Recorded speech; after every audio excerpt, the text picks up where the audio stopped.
ఓం శ్రీ గురుదేవాయ నమః. ఓం సల్లక్షణ సమారంభాం చిదానందేతి మధ్యమాం అస్మదాచార్య పర్యంతాం వందే గురు పరంపరాం.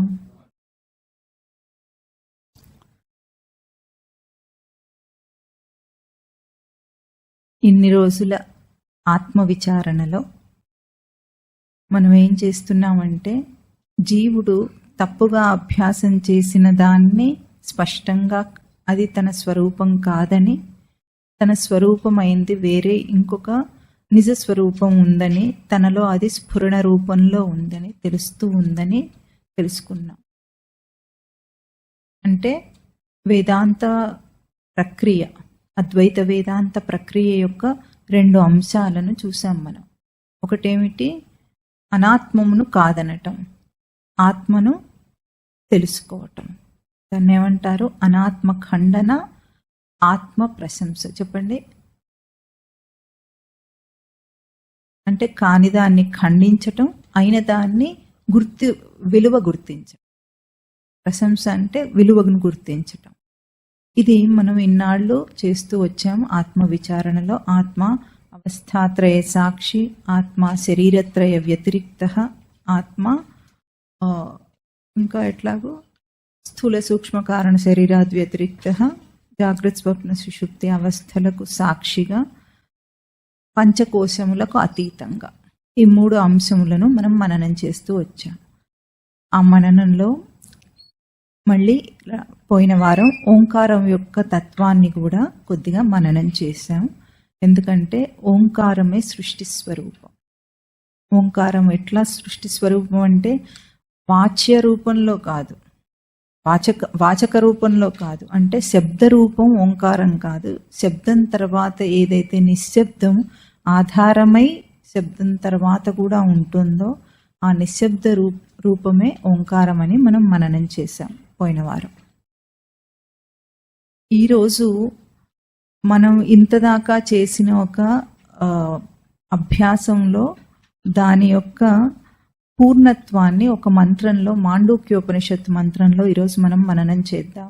ఎందుకంటే ఆత్మ ప్రశంస, అనాత్మ ఖండన రెండూ కూడా ఒకే చోట ఒకే మంత్రంలో చూపించి ఆత్మ యొక్క స్వరూపాన్ని చూపిస్తుంది మాండూక్యోపనిషత్తు. మాండూక్యోపనిషత్తు చాలా ముఖ్యమైనది, చాలా సారభూతమైంది, చిన్నది, చాలా చిన్నది. ఉపనిషత్తులన్నిట్లో చిన్నది, సారభూతమైంది. ఆ సారభూతమైన ఆ మాండూక్యోపనిషత్తు మంత్రాన్ని ఈరోజు మనం మననం చేద్దాం. మొత్తం సారాంశం ఇన్ని రోజులు మనం చెప్పుకున్నదంతా ఇందులో వచ్చేస్తుంది. ఒకసారి అందరూ మంత్రం చెప్పండి. న అంతః ప్రజ్ఞం,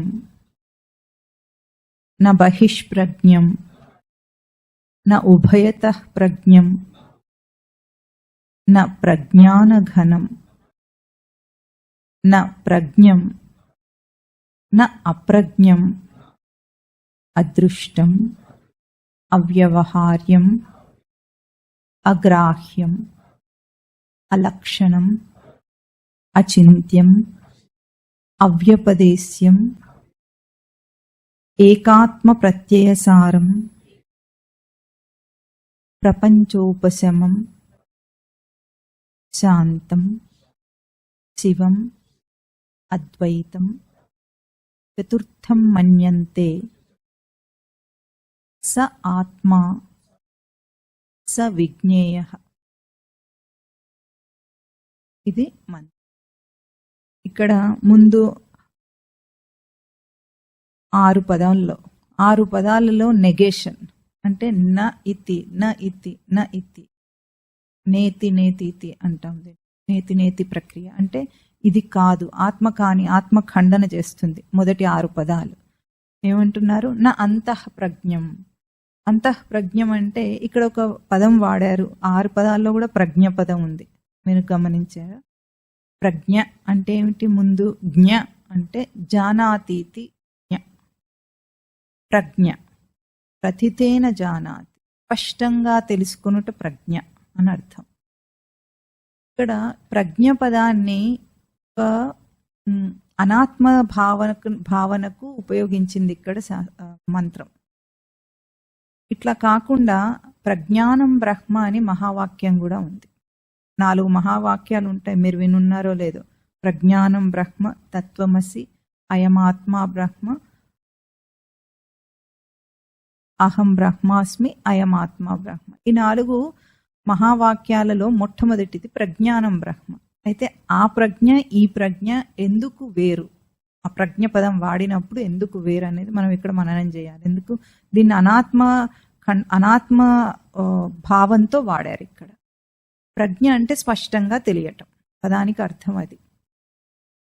ప్రజ్ఞానం బ్రహ్మ అన్న మహావాక్యంలో ప్రజ్ఞ వల్ల తాను ఎదుగుతున్నాడు. బ్రహ్మ లక్షణం అంటే ఎన్నిసార్లు మనం చెప్పుకున్నాం, పృహి వృద్ధౌ ధాతువు చేత బ్రహ్మం అంటే ఎదగటం, ఎదుగుట అంటే elevating the sense of self, తనను తాను గుర్తించుటలో ఎదుగుట, అది బ్రహ్మ లక్షణం. ప్రజ్ఞానం బ్రహ్మ అన్న మహావాక్యంలోని ప్రజ్ఞ ఏదైతే తన అంతఃస్ఫురణయో దాని చేత తాను ఎదుగుతున్నాడు. కానీ ఇక్కడ చూపబడిన 6 పదాల్లో కూడా ఉన్న ప్రజ్ఞ అన్న పదం చేత ఎక్కడా తనకు తన స్వరూప స్ఫురణయందు ఎదుగుదల లేదు, కనిపించటం. అందుకు దాన్ని అనాత్మం అంటున్నాం. ఎందుకంటే సృష్టిలో అనాత్మం అనటానికి ఏవీ లేవు. కానీ దేని చేత తాను బ్రహ్మస్వరూపాన్ని దర్శనం చేయలేకపోతున్నాడో దాన్ని ఖండన చేయాలి. పండులో తినగలిగిందేమిటి తినలేనిదేమిటి అంటే, ఇప్పుడు మనం యాపిల్ పండు ఉన్నాం, తోలు తినగలుగుతాం కదా, అయినా కూడా తీస్తాం. కొన్నిటి పండ్లు తీసేస్తున్నాం అంటే అది మనకు జీర్ణం కాకుండా ఉండేది దోషం చేస్తుందన్నప్పుడు దాన్ని తొలగిస్తాం. అందుకే ఇక్కడ అంతఃప్రజ్ఞం అంటుంది మొదటి పదం. అంతఃప్రజ్ఞ అంటే అది స్వప్నావస్థను సూచన. స్వప్నావస్థలో ఏం జరుగుతోంది? అంతఃప్రజ్ఞ లోపల తన ప్రజ్ఞ ఎట్లా ఉంది? బాగా స్పష్టంగా దేన్ని చూస్తున్నాడు? ఊహను బాగా స్పష్టంగా చూస్తున్నాడు. మామూలు సమయంలో, ఇప్పుడు జాగ్రత్త అవస్థ సమయంలో ఊహను సత్యమని మనం అనుకుంటామా? అనుకోము. అంటే ఒక అబద్ధాన్ని సత్యమని మనం అనుకోము అని మనకు జాగ్రత్త అవస్థలో అనిపిస్తుంది. కానీ ఈ జాగ్రత్త అవస్థలో అట్లాగా అనిపిస్తుంది. ఈ జాగ్రత్త అవస్థతో పోల్చి స్వప్న అవస్థను అసత్యం అనుకునేటట్లుగా ఒక పోలికను చూపించటానికి మనకు స్వప్నావస్థ ఉంది. కానీ స్వప్నంలో మన అనుభవం ఎట్లా ఉంది? స్పష్టంగా తెలుస్తున్నాయి అన్ని ఇక్కడ ఎట్లా స్పష్టంగా ఉన్నాయో అంతే స్పష్టంగా తెలుస్తున్నాయి అన్ని కూడా. ఎంత స్పష్టంగా ఉన్నాయంటే ఇక్కడ ఒక దేహం తనకు ఉంటుంది, తన ఒక మనిషిలాగా ఉంటాడు, దాంతో సంబంధించిన విషయాలన్నీ ఎట్లా ఉంటాయో అలాగే ఉన్నాయి. ఇప్పుడు అది కాలానికి అతీతమా, కాలానికి బద్ధమా? ఇప్పుడు జాగ్రత్త అవస్థ కాలానికి బద్ధమై ఉంటుంది, మనకు అనిపిస్తుంది అట్లా. స్వప్నావస్థ కాలాతీతమా, కాలానికి బద్ధమా అంటే స్వప్నంలో కాలాతీతం అనిపించదు మనకు. కానీ ఊహించండి, ఒక కలలో మీకేమో 45 సంవత్సరాలు, మీ నాన్నగారికేమో 80 సంవత్సరాలు, మీ అబ్బాయికేమో 22 సంవత్సరాలు అనుకోండి. కలలో అందరూ ఒకేసారి పుట్టారా? 75 సంవత్సరాల దగ్గర నుండి కళ మొదలయ్యి అక్కడ నుండి మీ నాన్నగారు పుట్టి, దాని తర్వాత కొన్ని సంవత్సరాలకు మీరు పుట్టి, దాని తర్వాత కొన్ని సంవత్సరాలకు మీ అబ్బాయి పుట్టి కళ సాగుతోందా? కళ మొదలైంది, ముగ్గురు ఉన్నారు అంటే ఆ కాలం ఏమిటి? ఎంత సంవత్సరాల కళను అది కంటున్నాము అంటే సినిమా చూడటమే అందులో వయసులన్నీ వచ్చేసి ఉన్నాయి. పుట్టడం మన ఈ జాగ్రత్త అవస్థలో ఎట్లా ఉంది? మనకు పుట్టినప్పటి నుండి తెలుస్తుంది, నెమ్మదిగా చుక్ చుక్ చుక్ చుక్ అంటోంది ఈ బండి. కానీ అది ఎట్లా ఉంది? రావటమే అన్ని కాలాల్లో ఉన్న మనుషులు వచ్చేసారు అందులోకి. అట్లా నెమ్మదిగా సాగలేదు. కానీ అప్పుడు ఏమో ఆ అనుభవం చాలా సత్యంగా కనిపిస్తుంది, స్పష్టంగానే తెలుస్తోంది కదా కళ కూడా. అట్లా అనిపించే ఆ అంతఃప్రజ్ఞ ఆత్మ కాదు. ఎంత స్పష్టంగా కనిపించినా అది ఆత్మ కాదు. ఎందుకంటే దానితో తన ఉనికి స్ఫురణ దానికి రావటం లేదు. అది కొంతకాలానికి సమసిపోయి లేవగానే ఏమని రుజువు చేస్తుంది? ప్రతిసారి ఇది అబద్ధం అని రుజువు చేసిపోతోంది. అది ప్రతిసారి రుజువైపోతోంది. కనుక నా అంతఃప్రజ్ఞం, అక్కడ ఏ జీవుడు ఈ జీవభావం చేత ఇంత ఊహించుకొని కల్పించుకున్నాడో అదంతా అబద్ధంగా తెలిసిపోయింది కనుక తన ఉనికి స్ఫురణను తనకి ఇవ్వలేదు. నేనున్నానన్న స్ఫురణనేమి ఇవ్వలేదు. ఒక నాటకం చూపించింది, పోయింది. అది నా అంతఃప్రజ్ఞం. ఆత్మ అంతఃప్రజ్ఞం కాదు అంటుంది. నా బహిష్ప్రజ్ఞం, ఇదేమో లోపల అంటే తన మనస్సులోనే జరిగే ప్రజ్ఞ తెలియటం కనుక అంతఃప్రజ్ఞ అన్నారు. బయట బహిష్ప్రజ్ఞ అంటే ఈ జాగ్రత్త అవస్థ అని చెప్తున్నారు. ఇది కూడా కల వంటిదేనట. ఇది కూడా కల వంటిదేంటంటే జీర్ణం అవ్వటం కొంచెం కష్టంగా ఉంటుంది సామాన్యులకు, కానీ ఇది కూడా అటువంటిదే. ఎందుకంటే ఇది ఈ జన్మతో ఇది మొదలైంది. కల ఏమో ఉన్న ఒక సంఘటనతో మొదలైపోయింది, కానీ ఇది ఈ జాగ్రత్త అవస్థ ఎట్లా మొదలైంది? ఒక జన్మతో, జీవుడు దేహంలోకి రావటంతో మొదలై దేహంలో నుండి వెళ్ళిపోవటంతో అంతమవుతోంది. ఈ మధ్యకాలంలో తాను ఎంతో ప్రజ్ఞతో అన్నిటినీ బాగా తెలుసుకుంటున్నాను అనుకుంటున్నాడు, అన్నిటినీ తెలుసుకుంటున్నాడు. కానీ దేని ఆధారంగా తెలుసుకుంటున్నాడో అది అర్థం కాలేదు. జన్మ మొదలు నుండి జన్మాంతం దాకా కూడా, పుట్టిన దగ్గర నుండి చచ్చేదాకా కూడా వాడికి ప్రశ్న రావటం లేదు, తెలుసుకోవటం అనేది లేదు. అక్కడ బ్రహ్మ లక్షణం ఏం లేదు. తాను ఎదిగాడా? ఎదగడం అంటే దేహంతో కాదు. ఎదగడం అంటే elevating the sense of self, అంటే తన ఉనికి యొక్క స్ఫురణలో, తన ఉనికిని గుర్తించటంలో ఎదుగుదల బ్రహ్మ లక్షణం. మళ్ళీ ఎప్పుడు ఎదుగుటం అన్నా కూడా దేహంతో ఊహించుకోవద్దు, ఫైనాన్షియల్గా ఊహించుకోవద్దు, స్టేటస్ ఊహించుకోవద్దు. ఎదిగాడా మరి మనిషి అంటే? నతేన వృద్ధో భవతి ఏనాస్య ఫలితం శిరః అన్నారు. వృద్ధుడు అంటే ఎవడు ఇది తల పండిందో వాడు వృద్ధుడు కాదట.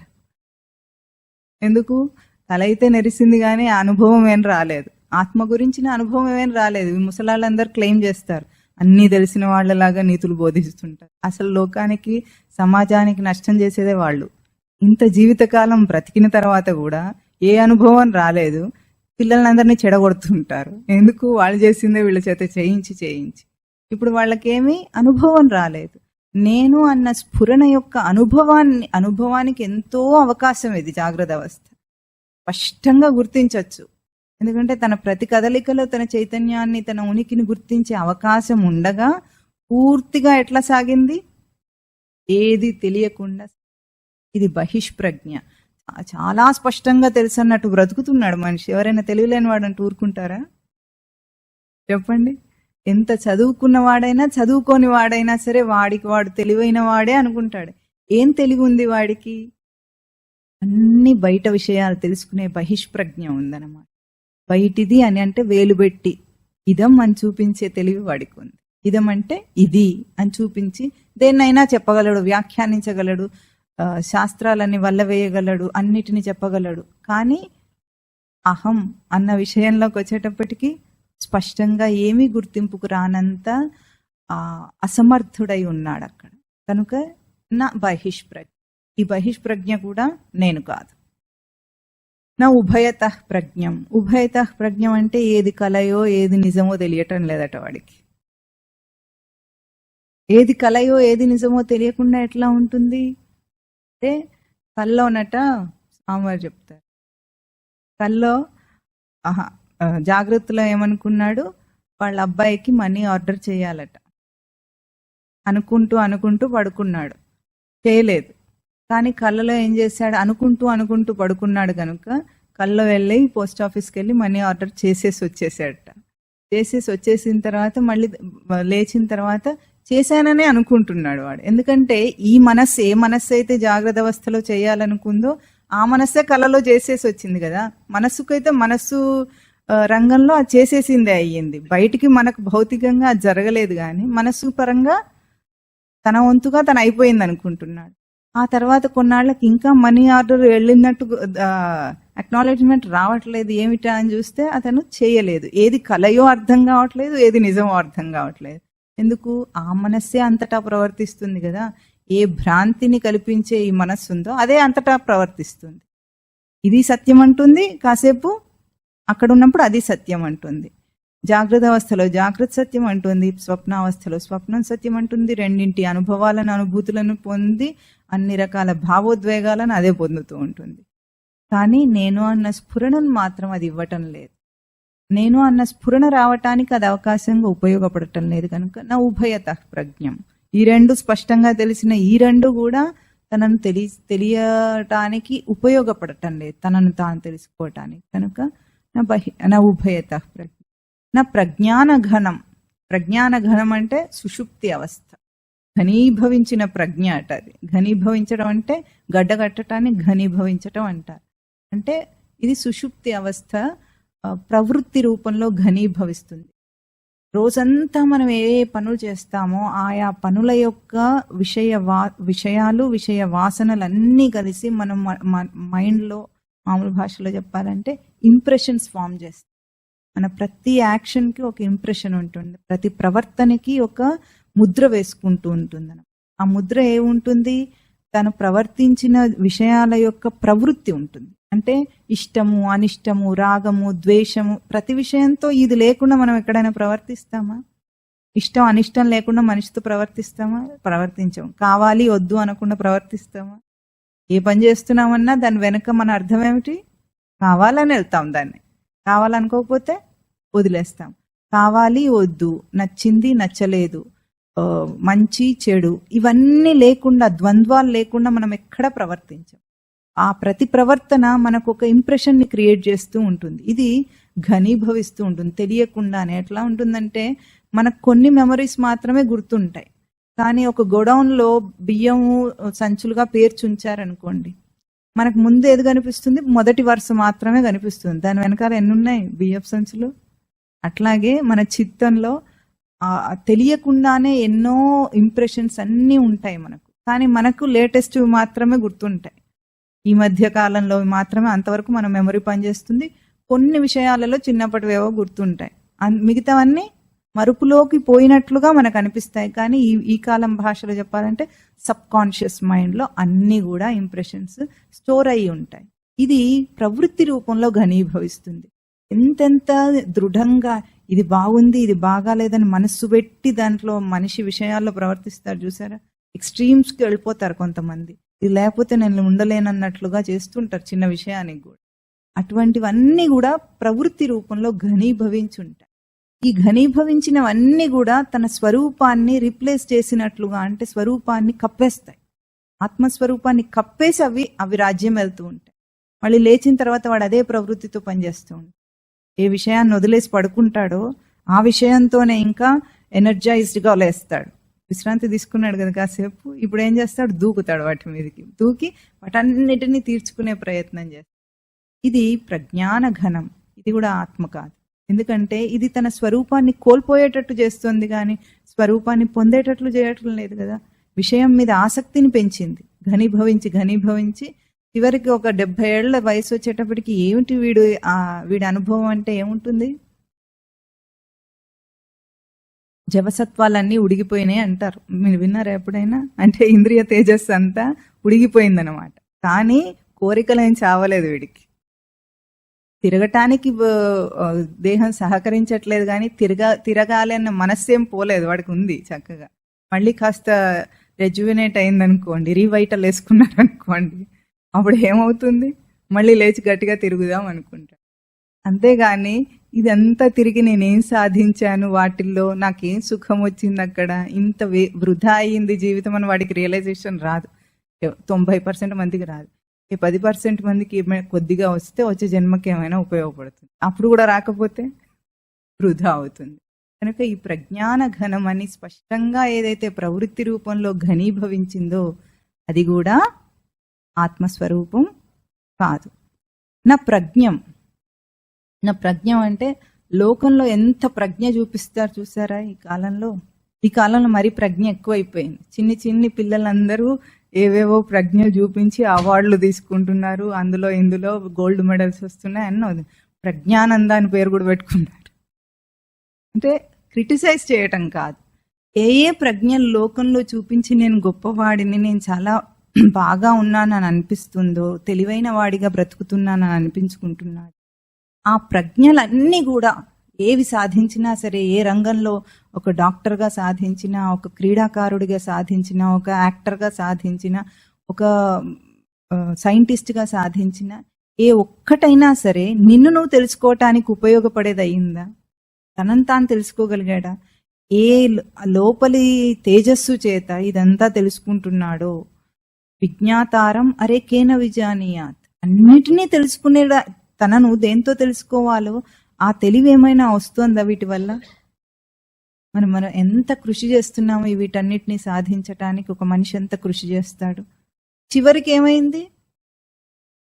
ఆ విషయాలన్నీ ఎట్లా ఉన్నావు అట్లా వదిలేయాలి, పోవాలి. దాంతో ఏ ప్రజ్ఞ రాదు. వస్తుందా? ఎంత తెలివైన పని చేసి చాలా సమాజానికి గొప్పగా సేవ చేశాడు అనిపించుకున్నప్పటికీ కూడా అదేది తనతో రావటం లేదు. అంటే ఆధ్యాత్మికం వైపు తిరగకపోతే ఏదైనా సరే లోకంలో ఎంత గొప్పగా సాధించినా సరే అది వృధా. నా ప్రజ్ఞం. ఈ ప్రజ్ఞలు ఏవైతే లోకంలో తెలిసినందువల్ల తాను గొప్పవాడినైనా అనుకుంటున్నాడు, అవేవి కూడా ఆత్మస్వరూపం నా అప్రజ్ఞం. అంటే ఈ తెలుగులన్నీ ఆత్మ కాకపోతే తెలివిలేనితనమా ఆత్మయా అని అడుగుతున్నారు. తెలివిలేనితనమా ఆత్మ అంటే? ఈ తెలివితో పోల్చి, అంటే లౌకిక తెలివితో పోల్చి తెలివిలేనితనం అనేది ఆత్మ కాదు అని, ఆత్మ అని అనుకోకూడదు. అంటే ఇవన్నీ ఉండనక్కర్లేదు, తెలివి లేకుండా బ్రతకాలని కాదు. అక్కడ అర్థం ఏమిటంటే తెలివికి ఆధారమైన దాన్ని తెలుసుకోమని అర్థం, కానీ తెలివి లేకుండా బ్రతుకమని అనటం లేదు. అంటే ఇప్పుడు అన్ని వృధా అవుతాయి కదా, మరి ఇంకా ఏ ఫీల్డ్లో కూడా ఏ రంగంలో కూడా తాను తెలివైన వాడిగా ప్రవర్తించకూడదా అంటే అర్థం అట్లా చెప్పటం లేదు ఇక్కడ. ఆ తెలివికి ఆధారమైన ఏ స్వరూపం ఉందో, ఏ తేజస్సు ఉందో అది తెలుసుకోమంటున్నారు. అంతేగాని అది తెలివిలేనిది అన్నంత మాత్రం చేత దాన్ని పూర్తిగా తెలివి లేకుండా బ్రతికి మొద్దులాగా జడుడిగా బ్రతకటం అని అర్థం కాదు అక్కడ. అంటే ప్రజ్ఞ కాదు, అప్రజ్ఞ కాదు. నా ప్రజ్ఞం నా అప్రజ్ఞం. తెలివిలేనితనము కాదు, తెలివి కాదు. ఎందుకు? లౌకికంతో పోల్చి ఏది కాదు. లౌకికంతో పోల్చినప్పుడు అది తెలివి కాదు, తెలివిలేనితనం కాదు, రెండూ కాదు ఆత్మస్వరూపం.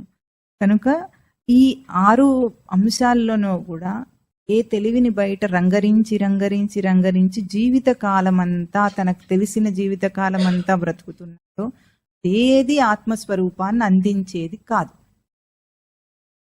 మరి దాన్ని ఎట్లా తెలుసుకోవాలి? ఇప్పుడు జాగ్రత్త అవస్థలో తెలుసుకోవచ్చు, కానీ తెలుసుకోవటం లేదు. స్వప్నావస్థలో గుర్తించి తెలుసుకోవచ్చు. ఒక్కసారి వచ్చిన అనుభవం తర్వాత కూడా మళ్ళీ మళ్ళీ కలలో మోసపోవటానికి తెలివి ఉండొద్దు కొద్దిగా అయినా. ఎవరైనా అప్పిచ్చారనుకోండి, మనం ఎవరికైనా అప్పిచ్చామనుకోండి, తిరిగి ఇవ్వకపోతే మళ్ళీ సరి వస్తే ఇస్తాడా? ఇవ్వడు. అంటే మోసం చేస్తే మళ్ళీ వాడిని నమ్మము. లౌకికంగా మనకు చాలా తెలివి ఉంది కదా, ఎంత స్పష్టంగా తెలుసు. కానీ ఒక్క విషయంలో ఆనందం రాకపోయినా సరే మళ్ళీ ఆ విషయం లాంటి విషయం కోసమే పాకులాడటం చేస్తున్నాడా లేదా మనిషి?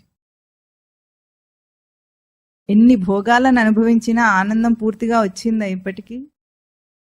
ఎందుకంటే అది ఎంతసేపు ఉంటుంది? తాత్కాలికంగా ఉండి మళ్ళీ అంత కృషి చేసి అంత కష్టపడిందంతా ఇప్పుడు వైభోగంగా పెళ్లి చేయాలని ఎన్ని సంవత్సరాలు కష్టపడాలి చెప్పండి? ఇస్తుంది కదా. ఒక తండ్రి ఒక కూతురికి పెళ్లి చేయాలంటే జీవితకాలం అంతా కష్టపడిందంతా ఖర్చు చేసి కట్నం ఇచ్చి పెళ్లి చేస్తాడు. ఆ పెళ్లిని గొప్పగా ఎన్నాళ్ళు చెప్పుకుంటారు ఎవరన్నా? చాలా గొప్పగా చేస్తే కొన్నాళ్ళు చెప్పుకుంటారు, మామూలుగా చేస్తే అసలు ఏం చెప్పుకోరు దాని గురించి. అయినా వీళ్ళు దాన్ని వైభోగం అనుకొని చాలా గొప్ప అనుకొని చేశారు. ఇటువంటివి ఎన్నిసార్లు జరిగినా సరే మళ్ళీ అది సత్యం అనుకుంటారు. అప్పు చేసైనా సరే అట్లాంటి పని చేయాలనుకుంటాడు, కానీ దాంట్లో వచ్చిందేమిటి? ఎవరికో గొప్ప చూపించడం. అంటే ఏ పని చేసినా సరే లోకంలో దాని నుండి రావాల్సింది రావటం లేదు, తను కోరుకున్నది రావటం లేదన్న విషయమే అర్థం కావటం లేదు. ఎందుకు అర్థం కావటం లేదు చెప్పండి?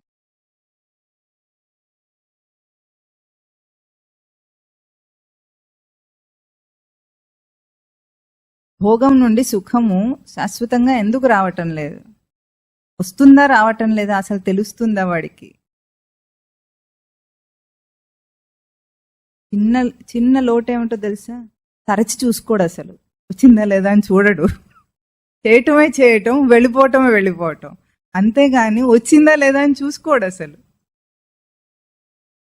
ఏదైనా మనం బిల్ అమౌంట్ ఎవరికైనా కడితే మనకు బిల్ పేమెంట్ వచ్చింది అని తెలుస్తుంది కదా, అది చూసుకుంటామా లేదా?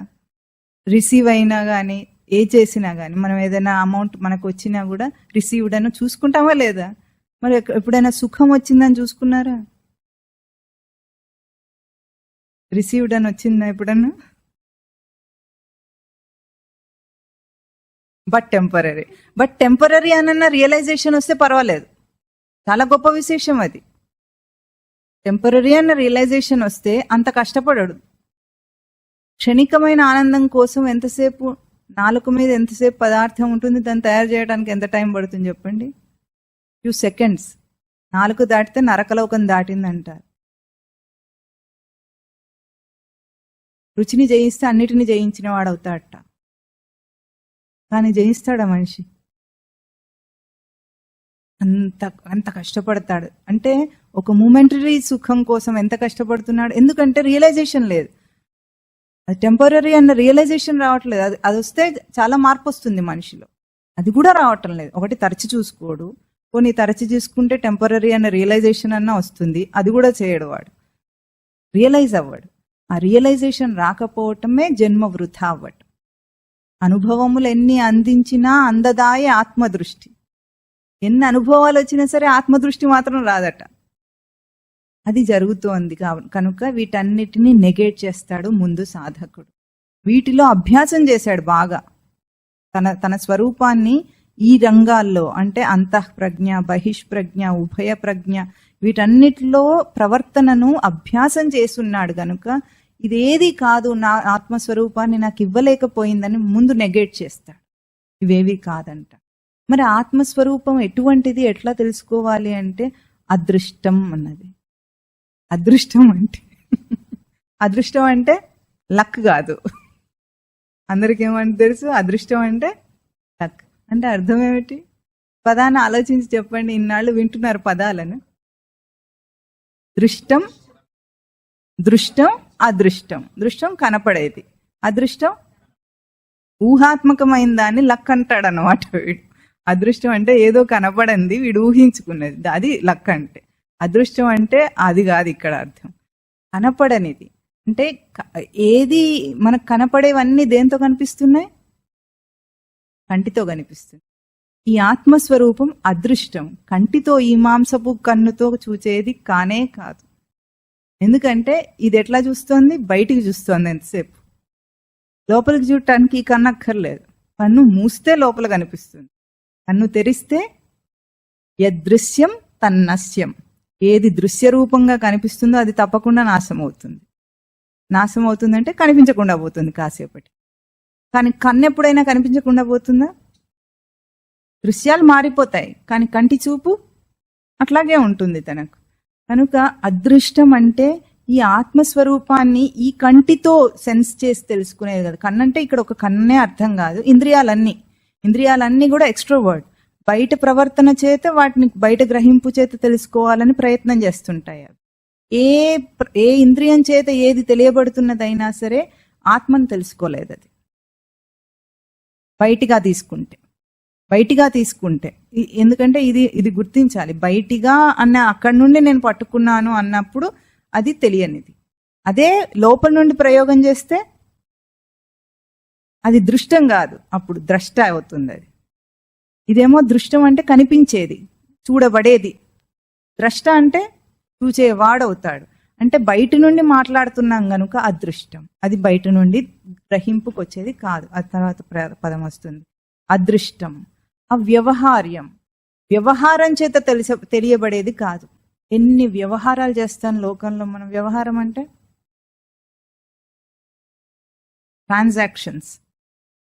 ట్రాన్సాక్షన్స్ చేస్తూ ఉంటాం.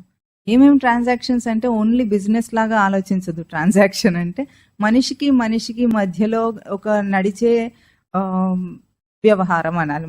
దాన్ని రాయలసీమలో వ్యవహారం అంటారు. అట్లా ఏం వ్యవహారం నడుస్తోంది మనుషుల మధ్యలో? ఏమి ఇచ్చిపుచ్చుకుంటున్నారు మనుషులు చెప్పండి చూద్దాం. ఏమి ఇచ్చిపుచ్చుకుంటారు? ఒక కుటుంబంలో కానీ, ఒక సమాజంలో కానీ, ఒక ఆఫీస్లో కానీ ఏమి ఇచ్చిపుచ్చుకుంటున్నారు?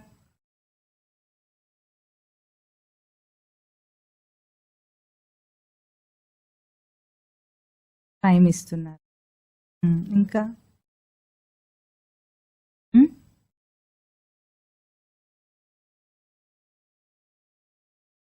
మాటలతో ఆడుకుంటున్నారు. మాట్లాడుకోవటం అంటే మాట్లాడరు అంటే ఏమిటి? మాటలతో ఆడుకోవాలి. పోట్లాట అంటే తెలుసా ఏంటి? కర్రలు. పోట్లంటే కర్రలతో కొట్టుకుంటే పోట్లాట అంటారు. పోట్లతో ఆట. ఇక్కడ మనం ఏం చేస్తాం? మాటలతో ఆట. మాటల్లో ఏముంటాయి? మన ప్రవృత్తి.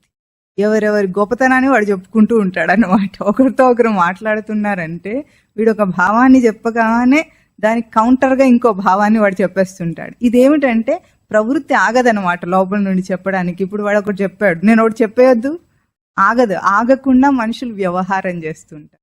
ఈ వ్యవహారానికి అనేకమైన పేర్లు ఉంటాయి. అది సంసారం అని ఒక పేరు కుటుంబంలో అయితే, బయట అయితే బిజినెస్ అని ఒక పేరు, ఏదో రకరకాల పేర్లు పెడతాం. కానీ చేసేది ఏమిటి? ప్రవృత్తి ఆట ఆడతాడు మనిషి. ఎవరి ప్రవృత్తిని వాళ్ళు వ్యక్తం చేయడానికి వాడికి ఊపు వస్తుంటుంది లోపల నుండి, ఆగదనమాట. నలుగురు మాట్లాడుకుంటుంటే ఒకరిని మించి ఒకరు చెప్పడానికి ప్రయత్నం చేస్తూనే ఉన్నారంటే అర్థం ఏమిటి? వాడు ఆగలేడు. లోపల భావం కక్కి బయటికి వస్తూ ఉంటుంది. అంటే ప్రవృత్తిని వ్యక్తం చేసే ఆట ఆడుకుంటున్నారు. వ్యవహారం అంతా ప్రవృత్తి వ్యవహారం. కానీ ప్రవృత్తి ఆత్మస్వరూపాన్ని కప్పిపుచ్చి అది ముందుకు వస్తుంది. నేను అని అంటే నేను నా భావన చెప్తున్నానంటే నా రూపమే అది అయ్యిందన్నమాట.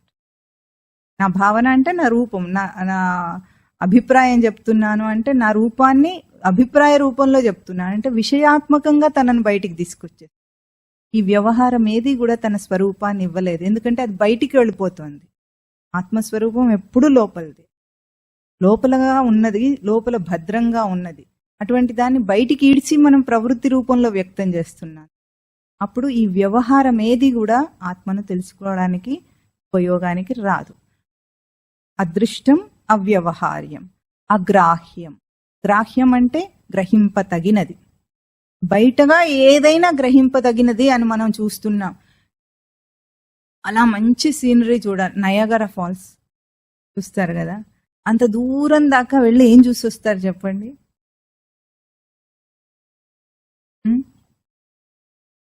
వాటర్. ప్రకృతి సౌందర్యాన్ని చూడాలని అనుకుంటారు, అంతే కదా. అంత దూరం దాకా వెళ్ళి నీటిని చూస్తాడా, ప్రకృతిని చూస్తాడా, దాంట్లో సౌందర్యాన్ని చూస్తాడా? ఏం చూస్తాడు? అన్ని కలిపి చూస్తాడు, కానీ తన చూపును చూడడు. అంత దాకా వెళ్ళింది దేంతో చూస్తున్నాడు? దాని చూపు యొక్క సౌందర్యం అందులో లేకపోతే, చూపు లేకపోతే ఆ నయాగరా ఫాల్స్ అంత సౌందర్యం అంత లోపలికి గ్రహింపుకు వస్తుందా? శ్రావ్యమైన సంగీతం వినాలి. ఏది నచ్చేవాడికి అది. అందరికీ శ్రావ్యం అంటే ఏదో లలిత సంగీతాలు అలాంటివి కాకుండా రాక్ అండ్ రోల్ మ్యూజిక్ ఏది కావాల్సిన వాడికి అది ఉంటుంది. కానీ వాడికి అది శ్రావ్యం అంటే వినతగిందని అర్థం. ఏది కావాలంటే అది వింటున్నావు. కానీ నీ శ్రవణేంద్రియాన్ని ఎప్పుడన్నా విన్నావా? శ్రవణేంద్రియం యొక్క తేజస్సును విన్నావా? ఇది బయటి గ్రహింపు చేత నువ్వు ఎప్పటికీ, ఇప్పుడు దీన్ని పట్టుకున్నాను అన్నాను అనుకోండి, మనం ఏమంటాము? దీని యొక్క హార్డ్నెస్ నాకు తెలిసింది అంటున్నాం. దీని హార్డ్నెస్ తెలిసిందా? నా స్పర్శ నాకు తెలుస్తుందా? నా స్పర్శ తెలుస్తోంది. నా స్పర్శలో హార్డ్నెస్ ఉందా? కానీ ఈ స్పర్శ కోమలమైన దాన్ని, మృదువైన దాన్ని, రఫ్గా ఉన్నదాన్ని అన్నిటినీ తెలుసుకోగలదు. దీని యొక్క స్పర్శ యొక్క టెక్స్చర్ ఏమిటి? ఏం తేజస్సు, అది అన్నిటినీ తెలుసుకోగలదు. ఒకసారి ఆశ్చర్యం కలగొద్దు మనకు? ఇంత చక్కని ఇంద్రియ తేజస్సుతో ఉన్న దేహాన్ని వాడుకుంటూ అది బాగుంది, ఇది బాగుంది, పట్టుబట్ట బాగుంది, మెత్తగా ఉంది, పరుపు బాగుంది, మెత్తగా ఉంది అని హాయిగా కులుకుతాడు. కానీ అక్కడ తనకి ఎంత తేజస్సు ఉంది వీటన్నిటిని గుర్తించటానికి ఒక్కసారి పక్షవాతం వస్తే తెలుస్తుంది వాడికి ఆ విలువేమిటి. పక్షవాతం వస్తే ఏమవుతుంది? చెయ్యి ఉంటుంది కానీ స్పర్శ ఉండదు. అప్పుడు పట్టుపరుపు ఉన్నా ఏమీ తెలియదు. మనం దాన్ని అప్రిషియేట్ కూడా చేయట్లేదు. చూసారా? అంటే గ్రహింపు బయట నుండి తీసుకుంటే తన తేజస్సుని తెలియచేయలేదు. అది ఎన్ని ముట్టుకున్నాము, ఎన్ని విన్నాము, ఎన్ని చూసాము, అన్ని ఇంద్రియ గ్రహింపులతో ప్రవర్తన జరుగుతూనే ఉంది కదా. అయినా సరే ఆత్మేదో అర్థమైందా ఇప్పటిదాకా? నేను అన్న గ్రహింపే లేకపోతే ఈ గ్రహింపులన్నీ నా దాకా వస్తాయా? రావు. అయినా సరే మనకు అది అర్థం కావటం లేదు. అంటే బయటి నుండి ఎప్పుడైతే మొదలు పెట్టామో అది తన ఆత్మ దాకా చేరదు.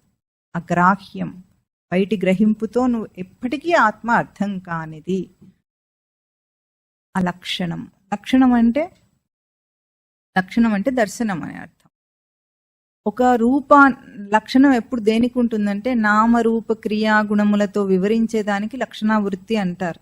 ఇప్పుడు ఒక కుర్చీ ఉంది అని చెప్పాలనుకోండి, మనం కుర్చీని చెప్పాలంటే దానికి ఒక రంగు ఉంది, ఆకారం ఉంది, ముందు దానికి ఒక పేరు ఉంది, ఆ తర్వాత రంగు ఉంది, దాని ఆకారాన్ని వర్ణించి చెప్పగలం, కూర్చోవటానికి ఎట్లా అనుకూలంగా ఉంది అని. దానికి దేనికి చెప్తున్నాం? ఒక నామరూప క్రియా గుణములు అంటారు 4. ఈ నామరూప క్రియా గుణములు ఉన్న వాటన్నిటిని కూడా లక్షణావృత్తి చేత మనం చెప్పొచ్చు. కుందేటిని వర్ణించాలనుకున్నాం అనుకోండి, కుందేలు ఎట్లా ఉంటుంది అంటే దానికి పోలికలు చెప్పొచ్చు. మనం ఎట్లా ఉంటుంది, పిల్లిలాగా చిన్నగా ఉంటుంది అని చెప్పొచ్చు. తర్వాత దాని మూతి ఉడతలాగా మూతి ఉంటుంది, ఉడతలాగా అది వెనక 2 కాళ్ళ మీద కూర్చోగలుగుతుంది, అది ఆవులాగా సాత్విక ప్రాణి, శాకాహారి. ఇట్లాంటి వర్ణన చెప్పాలంటే దేనికి చెప్తాము? నామరూప క్రియాగుణములు ఉన్న పదార్థానికి చెప్పగలం. ఆత్మను ఇది అని చెప్పగడానికి లేదట అక్కడ. దాన్ని ఏమని చెప్తాం?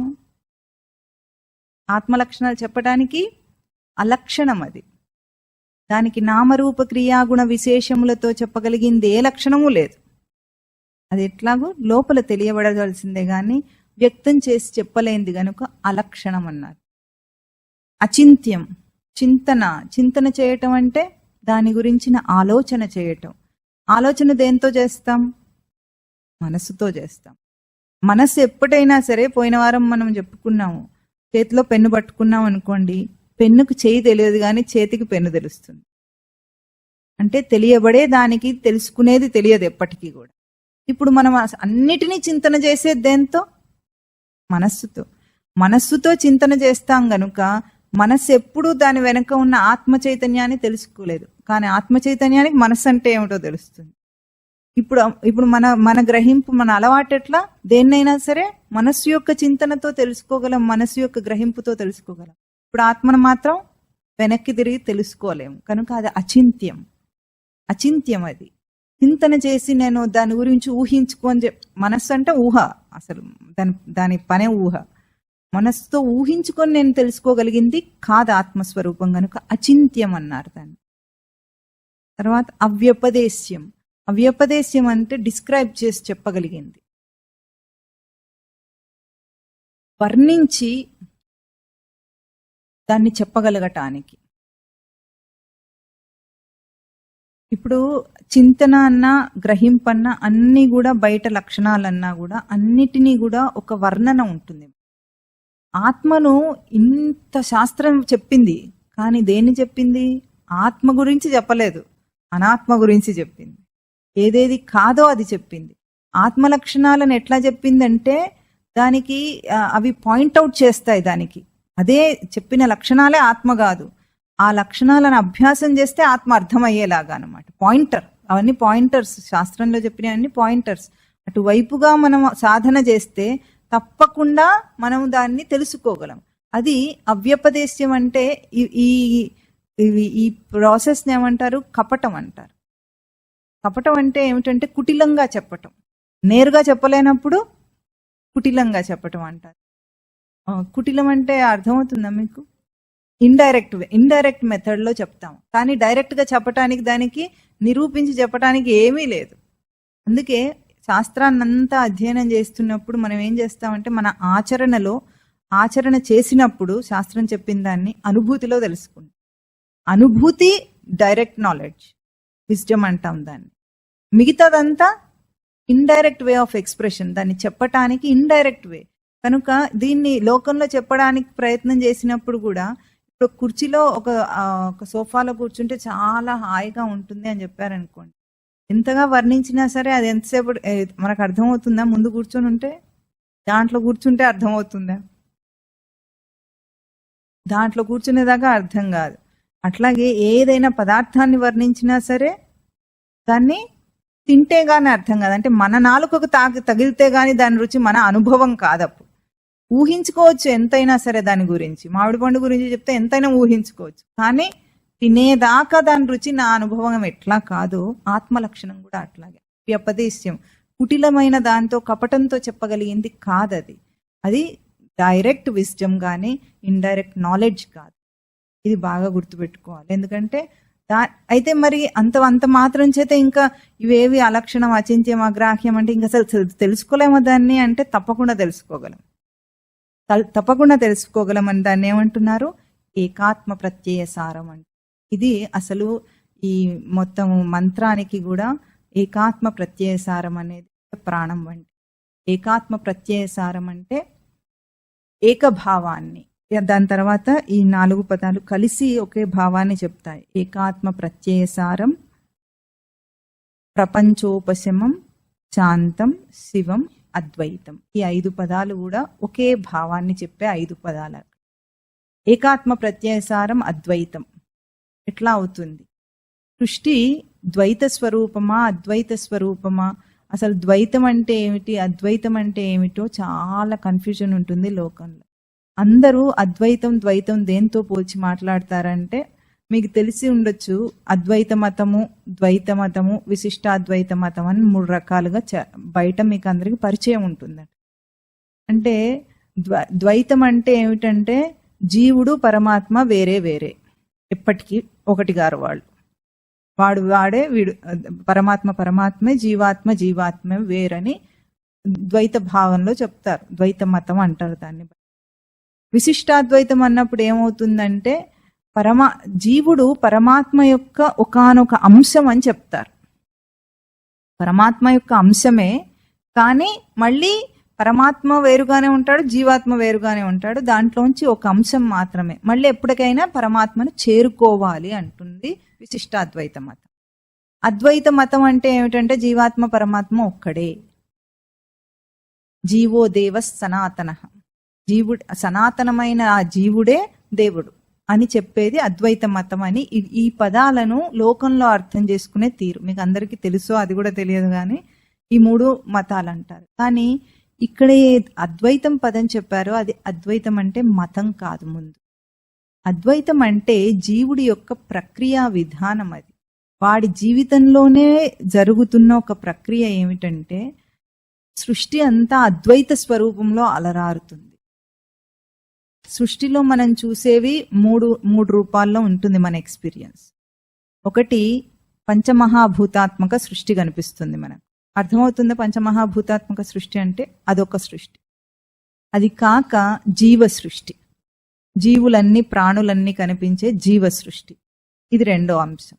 3వ అంశమేమో విషయ జగత్తు. ఇదే కదా మనకుంది. ఒకటి పంచమహాభూతాత్మక సృష్టి, ఒకటి జీవ సృష్టి, ఒకటి బయట విషయ జగత్తు. అది కూడా ఒక సృష్టిలాగా కనిపిస్తూ ఉంది మనకు. అది ఈ 3 అంశాల్లో మన అనుభవం సాగుతూ ఉంటుంది. అయితే ఈ 3 అంశాలు కూడా అద్వైత స్వరూపం, ఆత్మ యొక్క అద్వైత స్వరూపాన్నే వ్యక్తం చేస్తున్నాయి, కానీ ఇతరము కాదు అనేది మనం ఇప్పుడు గుర్తించాలి. ఎట్లాగో గుర్తించాలి. పంచమహాభూతాలు ఉన్నాయి అన్నాం. ఎక్కడి నుండి వచ్చినాయి? తైత్తిరీయోపనిషత్తు చెప్తోంది ఆత్మనః ఆకాశ సంభూతః. చెప్పండి. ఆత్మనః ఆకాశ సంభూతః, ఆకాశాద్వాయుః, వాయోరగ్నిః, అగ్నేరాపః, అద్భ్యః పృథివీ, పృథివ్యా ఓషధయః, ఓషధీభ్యః అన్నం,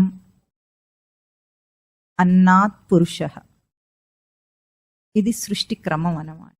అంటే ఆత్మ నుండి ఆత్మనః సంభూతః, ఆత్మనః ఆకాశః సంభూతః, ఆకాశాత్ వాయువు, ఆత్మ వలన ఆకాశం, ఆకాశం వలన వాయువు, వాయోర్ అగ్ని, వాయువు వలన అగ్ని, అగ్ని వలన ఆపః జలం నీరు, అద్భ్యః పృథివీ, జలం నుండి పృథివీ జలం వలన, తర్వాత పృథివీ నుండి పృథివ్యా ఓషధయ ఓషధులు పుట్టినాయి, ఓషధీభ్యః అన్నం, అన్నం నుండి మళ్ళీ అన్నాత్ పురుష.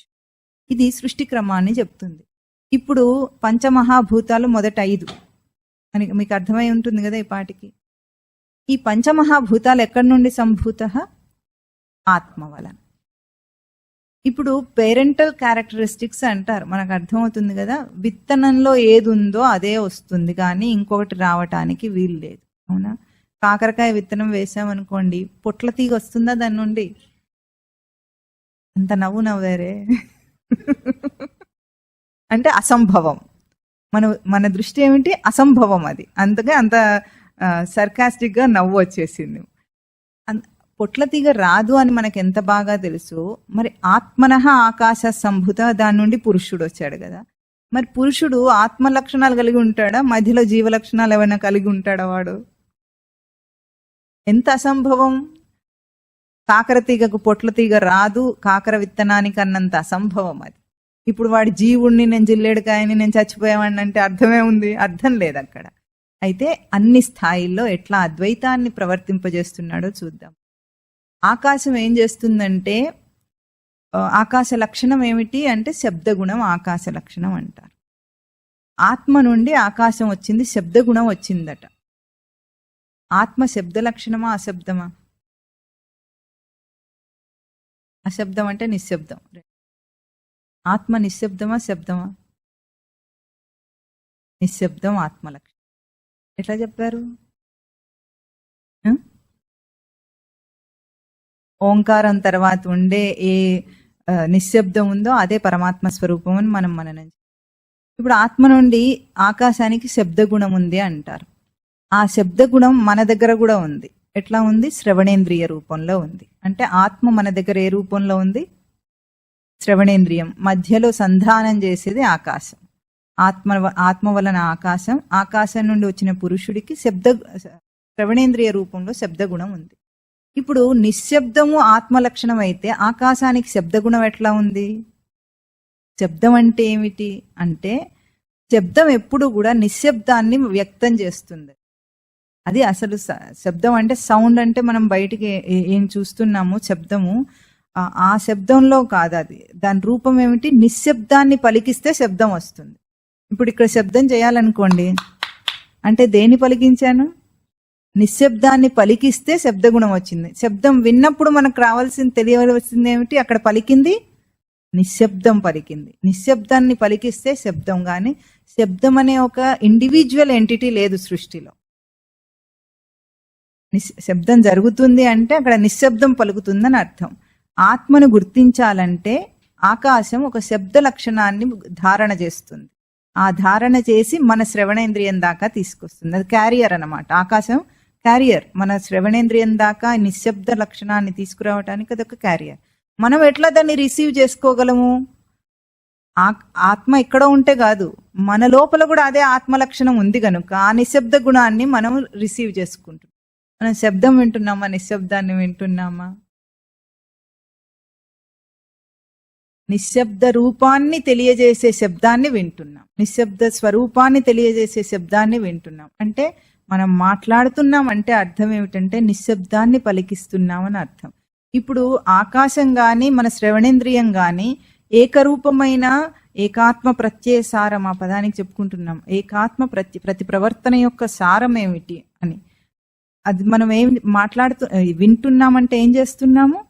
ఆత్మ యొక్క ఏకస్వరూపాన్ని ధారణ చేస్తున్నాం. చూడటానికి ఎట్లా ఉంది? శబ్దం వింటున్నాం అంటున్నాం మనం. ఆకాశమేమో శబ్దగుణం ఉంది అండి. శబ్దమేమో గుణం, దానికి అభ్యాసం చేయబడింది. దానికి ఉన్న స్వరూపం ఏమిటి? నిశ్శబ్దం. నిశ్శబ్ద స్వరూపాన్ని శబ్దగుణంలో అభ్యాసం చేసి మన దాకా అందించింది. అంటే సృష్టి యొక్క రచనను అర్థం చేసుకోండి. ఎట్లా మనం వినగలుగుతున్నామంటే అక్కడి నుండి మొదలైంది క్రమం. ఇప్పుడు రెండు కూడా ఆకాశము శ్రవణేంద్రియము రెండు కూడా ఆత్మ లక్షణాలను ధరిస్తున్నాయా? ఇంకేదైనా ధరిస్తున్నాయా?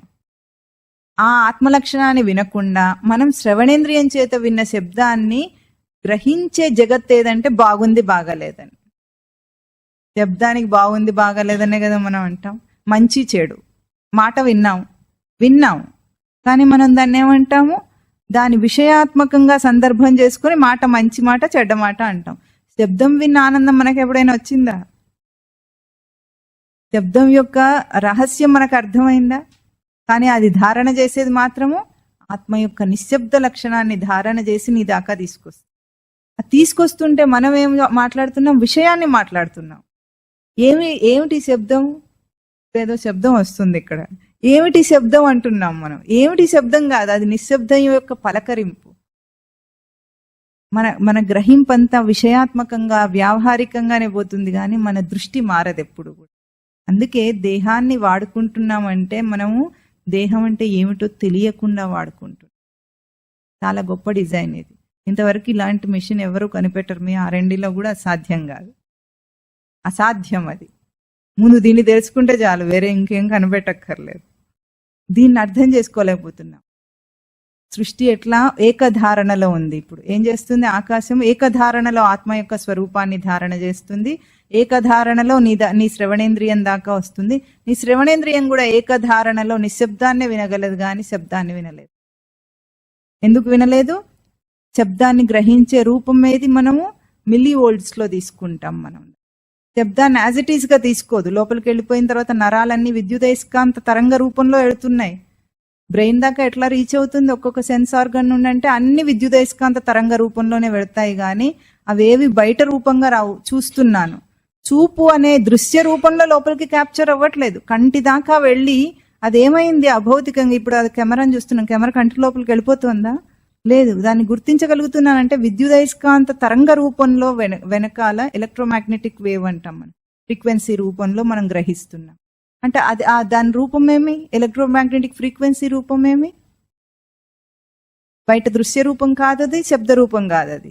అది తన విద్యుదయస్కాంతం అంటే తన ఆత్మ యొక్క లక్షణ రూపం. అది ఆత్మ యొక్క తేజస్సు. అది ఆ తేజస్సు రూపంలో లోపలికి తీసుకుంటున్నాం. మన గ్రహింపు అంతా ఇక్కడ దాకానే, బయటి దాకానే వస్తున్నట్లుగా కనిపిస్తుంది. లోపలికి మనం గ్రహించేదంతా విద్యుదయస్కాంతం. ఆకాశం శబ్దగుణాన్ని చూపిస్తుంది అంటే నిశ్శబ్దాన్ని పలికించి మన శ్రవణేంద్రియానికి అందిస్తున్న ఏకధారణలో ఉంది. రెండవది ఏమిటి? ఆకాశాద్ వాయు. వాయువు ఏం గుణం ఉంటుంది? వాయువు వీస్తే మీకేం తెలుస్తుంది? స్పర్శగుణం తెలుస్తుంది. గాలి రాగానే చల్లగా ఉంది అంటాం. వాయువు యొక్క స్పర్శగుణం. ఇప్పుడు వాయువులో ఏముంటాయంటే పేరెంటల్ క్యారెక్టర్స్ ఏముండాలి? ఆత్మ యొక్క నిశ్శబ్దం ఉండాలి, ఆకాశం యొక్క శబ్దం ఉండాలి, దానికే ప్రత్యేకమైన స్పర్శగుణం కూడా ఉంటుంది. వాయువు 3 ఉంటాయి, అన్ని తీసుకొని వస్తుంది. ఇప్పుడు స్పర్శ అంటే దేని యొక్క స్పర్శ మన దాకా వస్తుంది? పంచ జ్ఞానేంద్రియాలు, పంచమహాభూతాలు మన పంచ జ్ఞానేంద్రియాలను చేరుతున్నాయి. ఏ రూపంలో చేరుతుంది మన స్పర్శ? స్పర్శేంద్రియం చేత మనిషి బాగా మోసపోయేది ఎక్కడో తెలుసా? పట్టు వస్త్రాలు వాటిల్లో కాదు, స్త్రీ పురుష కామంలో. స్త్రీ పురుష కామము స్పర్శేంద్రియ ప్రధానంగా ఉంటుంది. తాకటం అనే ప్రధానంగా. ఒకరినొకరు అనుభవిస్తున్నాను అనుకుంటారు, కానీ అక్కడ ఎవరిది వాడే అనుభవిస్తున్నారు. ఆ రహస్యం వాళ్ళకి అర్థం కాదు. ఏ సాంగత్యంలో ఒకరి నుండి ఒకరు ఏదైనా కోరికను, సుఖాన్ని అనుభవిస్తున్నాను అనుకుంటున్నారో వాడికే కనుక స్పర్శేంద్రియ వాడి స్పర్శేంద్రియ సుఖాన్ని వాడు అనుభవిస్తున్నాడు. కానీ భ్రాంతి ఎట్లా కల్పిస్తుంది? బయట నుండి వచ్చే స్పర్శ వల్ల నేను ఆనందిస్తున్నానన్న భ్రాంతి. ఏదైనా సరే మన దగ్గరకు వచ్చినప్పుడు మన లోపల ఉన్న ఇంద్రియ గ్రహింపుని అది ట్రిగర్ చేస్తుంది. చేసి తన ఆత్మలక్షణ యొక్క తేజస్సుని అక్కడ చూపిస్తుంది. అంటే ప్రతి ఇంద్రియ ప్రవర్తనలో, ప్రతి ఇంద్రియ గ్రహింపులో మనకు వచ్చేది మన ఆత్మ యొక్క తేజస్సే. అది ఎప్పుడూ మోసపోదు, కానీ ప్రవృత్తి మోసం చేస్తుంది. వాడు అనుకోవటం, ప్రవృత్తి అంటే వాడు అట్లా ఊహించుకుంటాడు దానివల్ల సుఖంగా ఉంది అని. స్పర్శేంద్రియం పోయిన వాడికి ఎప్పుడైనా చూసారా మీరు? ఏం సుఖం ఉంటుంది? ఏమీ ఉండదు. సైంటిస్ట్ పేరేమిటి? మొన్న చనిపోయాడు కూడా, స్టీఫెన్ హాకిన్స్. ఆయన ఏమైంది? ఆయన దేహంలో మొత్తం ప్యారలైజ్డ్, కంప్లీట్గా ప్యారలైజ్డ్, ఒక చీక్ మజిల్ తప్ప మిగతా అంతా ప్యారలైజ్డ్. కానీ ఆయన తెలివితో ముందే తెలుసుకుని ఏం చేశాడు? కేవలం ఆ మజిల్ కదలికతో తన భావాన్ని బయటికి వచ్చేటట్టుగా కంప్యూటర్ని తయారు చేసుకున్నాడు. అంతా ఎక్స్ప్రెస్ చేయగలిగాడు ఆ కంప్యూటర్ ద్వారానే. ఎన్నో సంవత్సరాలు బ్రతికాడు. మరి దేహం అంతా ప్యారలైజ్ అయింది. ఏ తెలివి లోపల పనిచేస్తోంది? ఇంద్రియాలు ఏవి పనిచేయట్లేదు, కానీ తేజస్సు అంతా ఉంది. ద్వారమే పాడైంది, కానీ తేజస్సు మాత్రం ఏమీ కాలేదు. తేజస్సు రూపం ఏమిటి? తేజస్సు బయట రూపం కాదు, తేజస్సు విద్యుదయస్కాంత రూపం కనుక దానికి డ్యామేజ్ జరగలేదు అక్కడ. అక్కడ బ్రెయిన్ పాడైపోతే అది కూడా పోతుంది, బ్రెయిన్ కూడా దానికి ద్వారమే. కానీ అక్కడ తను చేయగలిగింది ఏమిటి? ఏ ఇంద్రియ స్పర్శ లేకున్నా కూడా తన యొక్క తేజస్సుని వ్యక్తం చేయగలిగాడు. ఇప్పుడు అటువంటిప్పుడు ఆయనను ముట్టుకుంటే మాత్రం ఆయనకేమైనా సుఖంగా ఉంటుందా? చెప్పండి, ఉండదు. ఆ స్పర్శ నా స్పర్శ, నేను అనుభవించేది నా స్పర్శ. వాయువు నాకు తీసుకొస్తున్నది ఏమిటి? నా స్పర్శ గుణాన్ని అది చైతన్యవంతం చేస్తుంది. నా స్పర్శ గుణాన్నే చైతన్యవంతం చేయటం అంటే నా ఆత్మలక్షణాన్ని, నా విద్యుదయస్కాంత తేజస్సును అది చైతన్యవంతం చేస్తుంది. ఇప్పుడు ఇంతకంటే వేరుగా ఇంద్రియం ప్రవర్తించగలదా? ఆత్మ యొక్క ధారణ కాకుండా వేరే ధారణ పెట్టుకోగలదా? అది పెట్టుకోలేదు. అంటే ఏకధారణలో ఉంది, ఏకాత్మ ప్రత్యయసారం. అంటే తనకు మారు రూపం, అద్వైతం అంటే పదానికి అర్థం ఏమిటంటే తనకు రెండవది అని అర్థం చెప్తారు లోకంలో, పాపులర్ మీనింగ్. కానీ అట్లా కాదు, తనకు మారు రూపం లేదు. తన రూపం ఏమిటి? తన ఆత్మ యొక్క గ్రహింపులో దేహం ఉంటుంది ఎప్పుడు కూడా. ఆత్మ గ్రహింపు లేకుండా, తన లోపల స్ఫురణ గ్రహింపు లేకుండా, సచ్చిదానంద స్మృతి స్ఫురణ గ్రహింపు లేకుండా దేహం ప్రవర్తించదు, సృష్టి ప్రవర్తించదు, పంచమహాభూతాత్మక సృష్టి ప్రవర్తించదు, తన దేహం ప్రవర్తించదు. తాను కూడా తెలియకుండా అదే ప్రవర్తిస్తాడు బయట. ఇది ఎప్పుడు తెలుస్తుంది మనకంటే సాధనలో విషయాల్లో ప్రవర్తించేటప్పుడు ఈ అలర్ట్నెస్, అవేర్నెస్ రావాలి మనకు. మనం ఎట్లా ఉంటామంటే ఇక్కడ నుండి లేచారనుకోండి, గబగబా ఎవరి పనులు వాళ్ళు చేసుకుంటుంటారు, మళ్ళీ అదే సత్య ప్రపంచంలాగా బ్రతుకుతుంటారు. ఇంత విన్న తర్వాత కూడా సత్య ప్రపంచంలాగా బ్రతుకుతుంటారు. ఎందుకంటే ఎప్పుడైనా సరే ఒక హిట్లర్ చెప్తాడు, ఒకటే అబద్ధాన్ని రిపీటెడ్గా చెప్పినప్పుడు అది సత్యం అనుకుంటాడట మనిషి. ఇది మనకు 84 లక్షల జీవరాశుల గర్భాల్లో ప్రాక్టీస్ చేసిన అబద్ధం. ఇది అభ్యాసం చేస్తూ వచ్చాడు. ఆ అభ్యాసం చేసి ఈ అబద్ధాన్ని నిజం అనుకుంటున్నాడు. ఇంత చెప్పిన తర్వాత కూడా, ఇంత విన్న తర్వాత, మన యుక్తికి అర్థమైన తర్వాత కూడా ఈ స్ఫురణ మనకు ప్రవర్తనలో రాదు. అది వచ్చేదాకా మనము సాధన శ్రవణం చేస్తూనే ఉండాలి. దానికి అభ్యాసం చేయాలి. అంటే కౌంటర్ అభ్యాసం, ఇన్నాళ్ళు చేసిన తప్పుడు అభ్యాసానికి తీసేయటానికి అభ్యాసం చేయాలి. ఇప్పుడు ఏం చేస్తున్నాం? అద్వైతం అంటే తనకు మారు రూపం లేదు. అంటే తన ఆత్మ యొక్క ధారణ, సచ్చిదానంద స్మృతి యొక్క ధారణ కాక దేహం గాని, మనస్సు గాని, బుద్ధి గాని ఇంకో దాన్ని ధారణ చేయదు అది. కానీ మన ఊహ ఎట్లా ఉంటుంది? బయట నుండి గ్రహింపు మొదలు పెడతాం కాబట్టి, బయట నుండి ఆలోచన మొదలు పెడతాం కాబట్టి బయటి తప్పు, ఆ తప్పు ఆత్మను తెలియనివ్వదు. ఇప్పుడు మనం ఏం చేయాలి? లోపల నుండి ఆలోచించి. ఎట్లా? మొన్న ఒక ఉపమానం చెప్పుకున్నాం, పెన్ను పట్టుకున్నాం మనం. ఇక్కడ పెన్ను నుండి మనం మొదలు పెట్టాం, లోపల నుండి మొదలు పెట్టండి ఇప్పుడు. అప్పుడు పెన్ను దాకా రీచ్ అయ్యేది ఏమిటి? పెన్ను పట్టుకునేదాకా, ఆ పట్టు గ్రిప్ ఉండేదాకా లోపల నుండి వచ్చేది ఏమిటి? ఆత్మ యొక్క తేజస్సు అక్కడ కిరణ రూపంలో, అంటే ఒక రే లాగా పాస్ అవుతూ ఉంటే మనం బయట నుండి పెన్ను పేపర్ నుండి మొదలు పెడతాం లోపల నుండి. అది ఎట్లాగో ప్రతి ప్రవర్తన అట్లాగే లోపల నుండి దాన్ని గ్రహింపుకు తీసుకుంటే, అంటే దాన్ని అవగాహన చేసుకోవటం, లోపల నుండి అవగాహన చేసుకుంటే మొత్తం ఆత్మస్వరూపం వ్యాపించి ఉంటుంది అంతటా. మనం ఏం చేస్తాం? విషయంతో మొదలు పెడతాం. ఇది అంతర్దృష్టి బాహ్య దృష్టికి తేడా. ఈ జీవితాన్ని మార్చాలి. మొత్తం అంతా మనం రివర్స్లో జీవిస్తున్నాం అన్నమాట. మన జీవితం అంతా రివర్స్లో నడుస్తుంది. కనుక ఇప్పుడు వాయువు స్పర్శ గుణాన్ని ఇచ్చింది. మన స్పర్శేంద్రియం దాకా వాయువు చేరుతుంది స్పర్శ గుణంతో. అట్లాగే పంచ జ్ఞానేంద్రియాలు కూడా. వాయువు తర్వాత అగ్ని. అగ్నికి ఏ రూపం ఉంటుంది? వెలుగు. వెలుగు వెలుగు అగ్ని రూపం ప్రధానంగా. వెలుగు మనకెక్కడ ఎట్లా తెలుస్తుంది? మన తేజస్సు ఏమి? కన్ను, రూపం. అగ్నికి రూపం ఉందన్నమాట. అగ్ని యొక్క వెలుగు లేకపోతే మన కన్ను చూడలేదు. మన కంటి దాకా అగ్ని యొక్క తేజస్సు వస్తుంది. ఇప్పుడు అగ్నికి ముందేముంది? ఆత్మనః ఆకాశ సంభూత ఆకాశాద్ వాయు వాయోర్ అగ్ని. అంటే ఆత్మ యొక్క లక్షణాలన్నిటినీ మోసుకొని వస్తుంది మన దగ్గరికి వెలుగు. ఆ వెలుగు ఎట్లా ఉంది? చక్షురింద్రియ రూపంలో ప్రకాశిస్తుంది. మనకు కన్ను చూస్తుంది అంటే ఆత్మ యొక్క తేజస్సు కనిపిస్తుంది అక్కడ. ఆత్మ యొక్క తేజస్సు కాకపోతే కంటికి అసలు ఆ తేజస్సు ఎట్లా ఉందో ఒకసారి ఊహించండి మీరు. ప్రతి ఎలక్ట్రానిక్ ఐటమ్ని మనము ఛార్జ్ చేస్తాం కదా, బయట నుండి ఛార్జింగ్ పెట్టాలి. మన దేహానికి పుష్టి కోసం అన్నం పెడుతున్నాం, కానీ తేజస్సుకు ఛార్జింగ్ ఎక్కడి నుండి పెడుతున్నాం? ఎక్కడి నుండి పెడుతున్నాం? ఎక్కడి నుండి వస్తుంది? ఒక్కసారి ఎప్పుడైనా మీకు పిల్లలు ఉన్నారా? చిన్న పిల్లలు ఉన్నారా ఎవరికైనా? పసిపిల్లవాడు నడుస్తూ ఉంటే వాడు ఎట్లా నడుస్తున్నాడు అని ఆలోచించారా మీరు? కదులుతూ ఉంటే ఎట్లా కదులుతాడు వాడు? వాడికి ఎవరు నేర్పిస్తారా కదలికలను? లోపల దేన్ని చైతన్యవంతం చేసుకుంటే వాడు కదులుతాడు? లోపల తన తేజస్సు ప్రవర్తిస్తూ ఉంది. చూస్తున్నాను అంటే అర్థం ఏమిటి? ఆత్మ యొక్క తేజస్సు ప్రొజెక్ట్ అవుతుంది. అయ్యి మనం చూస్తున్నాం.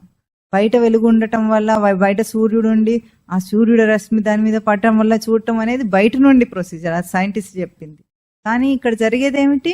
లోపల నుండి ఆత్మ తేజస్సు కంటి యొక్క చక్షురింద్రియ తేజస్సు రూపంలో వచ్చి చూపు అన్న రూపంలో చూస్తాం.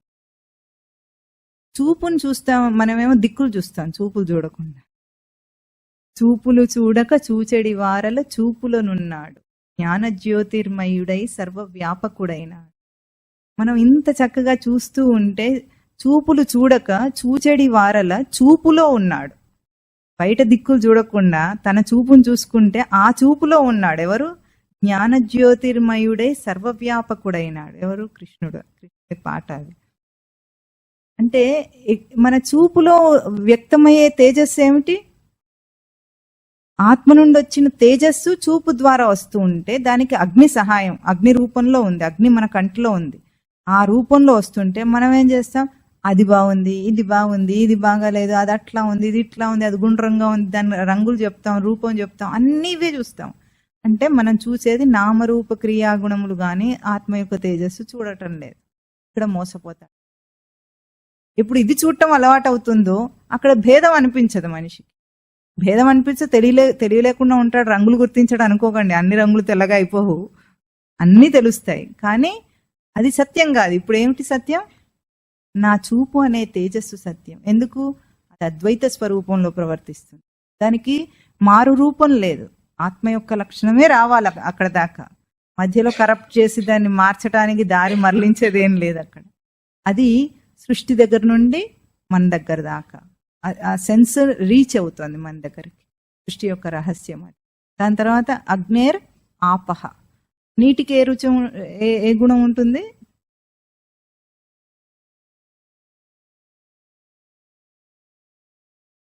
నీటికి ఏముంటుంది? రుచి. లాలాజలం కదా మనకున్నది. లాలాజలం రూపంలో మనని చేరింది ఏమిటి? నీరు. ఆత్మ యొక్క లక్షణాలను మోసుకొస్తూ ఆత్మనః సంభూత అయిన ఆ నీరు మన దేహంలోకి వచ్చేటప్పటికి ఏమైంది? అది రుచి రూపంలో ఉంది. ఆ రుచి రూపంలో ఏం చేస్తుంది? లాలాజల రూపంలో ఉంది. దానికేమో రుచి లేదు, అది మాత్రం అన్ని రుచులను తెలుసుకుంటుందట.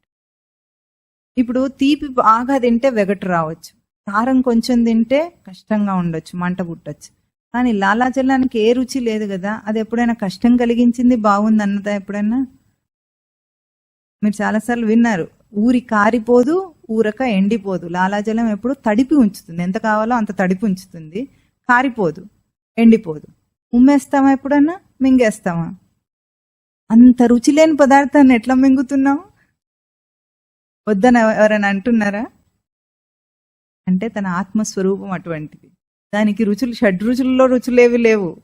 కానీ అది అరుచి కాదు, రుచికే రుచి. రుచదీప్తో అభిప్రీతం అంటారు. అంటే అది ప్రకాశం, మనకు అది కావాలి మనకు. అందుకే ప్రీతిగా మింగుతాడు.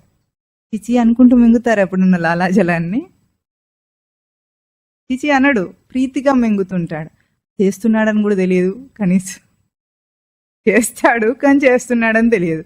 కానీ మనం ఆలోచన అంతా ఏముంటుందంటే బయట రుచుల గురించి ఆలోచిస్తాడు. ఇప్పుడు ఇవాళ అది తింటే బాగుంటుంది, ఇవాళ ఇది తింటే బాగుంటుంది, ఉప్పు కాస్త ఎక్కువైంది, ఉప్పు కాస్త తక్కువైంది, కారం ఉంది, కారం లేదు, ఇంకేమేమో రుచులు ఉంటాయి, పులుపు తగ్గింది, పులుపు ఎక్కువైంది, ఇన్ని రుచులు మాట్లాడతాడు. కానీ ఆ రుచిని తెలియజేసే తేజస్సే రుచి ఉందో, దాన్ని గ్రహించే రుచి, దాన్ని నీ దాకా తీసుకొచ్చే రుచి నీలో ఉంది కదా, దాని గురించి ఎవరు మాట్లాడరు. ఇది మూర్ఛలో బ్రతకడం అంటే. దాని గురించి మనం ఎంత పాకులాడుతున్నాం. పోని బ్రతికేదే దానికోసమే, 30 మంది దానికోసమే బ్రతుకుతున్నట్లు ఉంటారు, తిండి కోసమే. ఫుడీస్ అని దానికి గొప్పగా చెప్పుకుంటుంటారు. ఇంకా రుచుల కోసం. కానీ ఏ రుచి లేని తన స్వరూపాన్ని ఎంత ప్రీతిగా గ్రహిస్తున్నాడు. ఇప్పుడు అది ఏమిటా రుచి? ఆత్మ యొక్క స్వరూపం. ఆత్మ యొక్క ఏకధారణ పంచమహాభూతాత్మక రూపంలో ఉండి ఈ పంచమహాభూతాత్మక దేహంలో జ్ఞానేంద్రియమై ఉంది రుచి అని. తర్వాత 5వది భూమి. భూమికి ఏ లక్షణం ఉంది?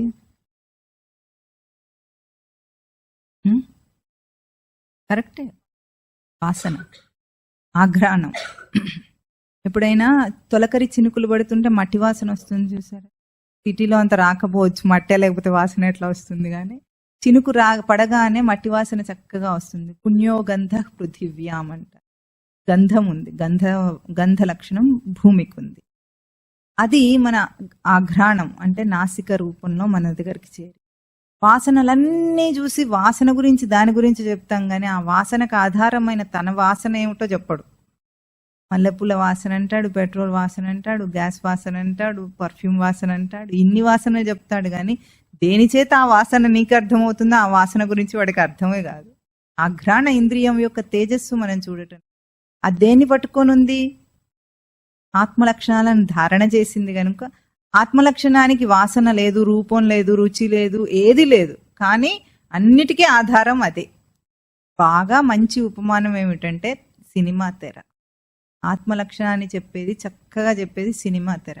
సినిమా తెర మీద బొమ్మలు ఉన్నాయి, ఏమైనా రంగులు ఉన్నాయి, ఏమైనా ఏమీ లేకపోయినా అదేం చేస్తుంది?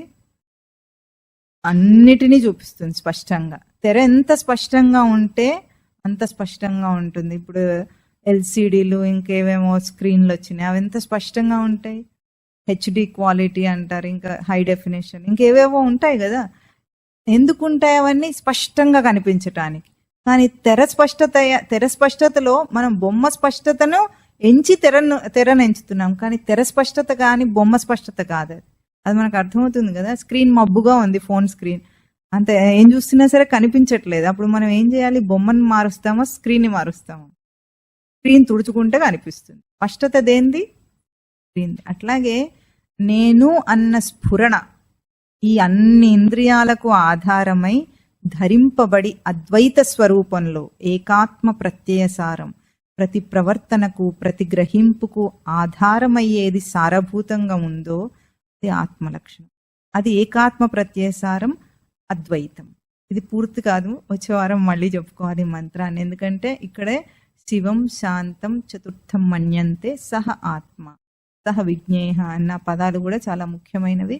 ఇప్పుడు మనం గుర్తించవలసింది ఏమిటంటే బయటగా ఊహించుకుంటున్న పంచమహాభూతాత్మక సృష్టి, తన జీవ సృష్టి ఏవి కూడా ఆత్మ లక్షణాన్ని వదిలేసి దానికంటే మారు రూపంలో వేరే రూపంలో ప్రవర్తించటం లేదు. అసలు అన్నీ కూడా ఆత్మ లక్షణాలను నిలుపుకొని ప్రవర్తిస్తుంది. ప్రవర్తించేవాడు ఎవడున్నాడో వాడు జీవుడు అనేవాడు, వాడు ఊహాస్వరూపుడు అని మనకు అర్థమవుతుంది కొన్నాళ్ళకి. మనం ఏదైతే ప్రవృత్తితో ఇదంతా బాగుంది, ఈ జీవితం అంతా సత్యము అని ఈ ఇందులో కొట్టుకుంటున్నాం చూసారా, అది సత్యం అన్న భావన పోవాలంటే ఆత్మలక్షణం తనకు అర్థం కావాలి. తన డిజైన్ తనకు అర్థమైతే బయట దాన్ని వదిలేస్తాడు ఆటోమేటిక్గా. లోకంలో ఏదైనా ఒక్క పనే చేయగలడు మనిషి. ఏం చేస్తాడు? ఐదర్ బయటికి తీసుకొని సత్యం అనాలి, లేదా స్వరూపాన్ని సత్యం అనాలి. రెండింటినీ ఒక్కసారి తన అనలేడు. లోపలిది సత్యం అనుకున్నాడు అనుకోండి, జీవితం వేరుగా ఉంటుంది. ఆధ్యాత్మిక జీవితం అంటే ఆధ్యాత్మిక జీవితం వేరుగా ఉంటుంది. లౌకిక దృష్టితో ఉంటే లౌకిక జీవితం సత్యం అనుకుంటుంది. సత్యమైన జీవితంలో మనకేమైంది? లౌకిక జీవితం వల్ల నష్టం ఏం కలుగుతుందంటే ఎంత పరిగెత్తినా సరే కావాలనుకున్నది రావటం లేదు. అర్థమవుతుందా? ఇది నిరూపణ. మనం ఇన్నిసార్లు మనం ఏదో కావాలని దాన్ని అసత్యం అని మనమేం రుజువు చేయట్లేదు, అది రుజువు చేసుకుంటుంది. ప్రతిసారి ప్రతి విషయం వస్తుంది, జీవితంలో పరిగెత్తుతాడు సాధించాలని. అది రావట్లేదు కదా. తను ఎదిగాడా? తన స్వరూపంలో సెన్స్ ఆఫ్ సెల్ఫ్ ఎదిగిందా? ఏం చేసినా రావట్లేదు. ఇది నిరూపణ, దాన్ని కాదనటానికి. ఇప్పుడు కావాల్సింది ఏమిటంటే తన రచన స్పష్టంతో తనకు అర్థం కావాలి. ఎందుకంటే తనది కదా అది. ఇప్పుడు తన గురించి తన విజ్ఞానం తనకు వస్తే బయట దాన్ని వదిలేస్తాడు ఆటోమేటిక్గా. అందుకే ఆధ్యాత్మిక జీవితంలోకి వచ్చిన తర్వాత నియమాలన్నీ ఆచరించేటప్పుడు చాలా స్పష్టంగా సాధకులైన వాళ్ళు అవలీలగా వదిలేస్తారు. ఎందుకు వదిలేస్తారంటే అవి వదిలిపోతాయి, వదలరు వీళ్ళు. ఇప్పుడు రుచి మీద ఒక క్రేవింగ్ ఉంటుంది ఒక సామాన్యుడికి. దాంట్లో అసలు రుచి లేదు, నాలోనే రుచి అన్న తేజస్సు ఉందని తెలుసుకున్నవాడు దాని వెనక పరిగెత్తుతాడా? తిండి మానేయడు కానీ పరిగెత్తాడు. ఇప్పుడు కావాలని బలవంత పెట్టి కంట్రోల్ చేస్తున్నాడా, ఆత్మ యొక్క విజ్ఞానం తెలిసి చేస్తున్నాడా అన్నది ఎవరి సమర్థత మీద వాళ్ళకి ఆధారపడి ఉంటుంది.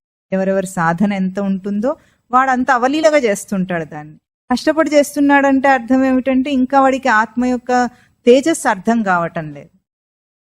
ఆత్మ యొక్క తేజస్సు అనుభవంలో కొంచెం కొంచెం వచ్చినా సరే వాడు బయటి వాటిని ఆటోమేటిక్గా వదిలేస్తాడు. ఎవరు అక్కడ బలవంత పెట్టడం ఏమి ఉండదు, అక్కడ ఆటోమేటిక్గా వదిలిపోతుంది అది. ఇది చాలా గొప్ప విశేషం. ఎందుకంటే ఒక నిగ్రహం ఏదైనా చేయాలంటే సాధకుడు కష్టపడుతున్నాడంటే దృష్టి మారలేదని అర్థం. దృష్టి మారితే ఏముండదు, అందులో పసలేదు గడ్డి, అది పిప్పి లాంటిది. సారం లేని జీవితాన్ని ఎవరైనా ఇప్పుడు చెరుకులోంచి చెరుకు రసం తీసాను కదా, ఆ పిప్పి ఎట్లా ఉంటుంది? మీరు ఎప్పుడైనా ఆవుకు పెట్టండి, అది మూతి కూడా పెట్టదు అక్కడ. ఎందుకు? సారం లేదు, అందులో రసం లేకుండా అయ్యింది కనుక. అట్లాంటి నిస్సారమైన జీవితం అని తెలుసుకున్న తర్వాత దాని వెనుక పరిగెత్తుతాడా ఎవరైనా? ఇంత 100 సంవత్సరాల ఆయుష్ కాలాన్ని దానికి ఇస్తాడు ఎవడన్నా తెలియనివాడు? చేయడు. అయితే దాన్ని నిస్సారం అని తెలుసుకొని కూడా స్పష్టంగా జీవితం ఎట్లా జీవించాలో గొప్ప గొప్ప ఆధ్యాత్మిక సాధకులు మనందరికీ కూడా ఆదర్శంగా లోకంలో. ఎవరైతే ఆధ్యాత్మిక రంగంలోకి వచ్చారో వాళ్ళు లోకంలో ఒక లౌకికుడు చేసే కంటే ఎక్కువగా సాధించి అందరికీ విజ్ఞానాన్ని పంచిన వాళ్ళే అవుతారంటే పూర్తి సారవంతమైన జీవితం అది. ఆ విజ్ఞానం వేరుగానే ఉంటుంది కనుక అది తెలుసుకోవటానికి, తన ఆత్మస్వరూపాన్ని తెలుసుకోవటానికి దృష్టి మార్చుకోవాలి. ఈరోజే మొత్తం అయిపోతుందని కాదు అర్థం. అర్థం ఏమిటంటే దాన్ని దృష్టి భేదం. లౌకిక దృష్టి, పరమార్థిక దృష్టి అంటారు. లౌకిక దృష్టిలో ఉన్నంతసేపు, అది సత్యం అనుకున్నంతసేపు ఇటు మరలటానికి చిత్తం వంగదు వాడికి. ఎందుకు వంగదంటే ఇది అర్థం కాలేదు కాబట్టి. ఆత్మ యొక్క ఎందుకు అర్థం కాలేదు? ఆచరణ లేదు కనుక.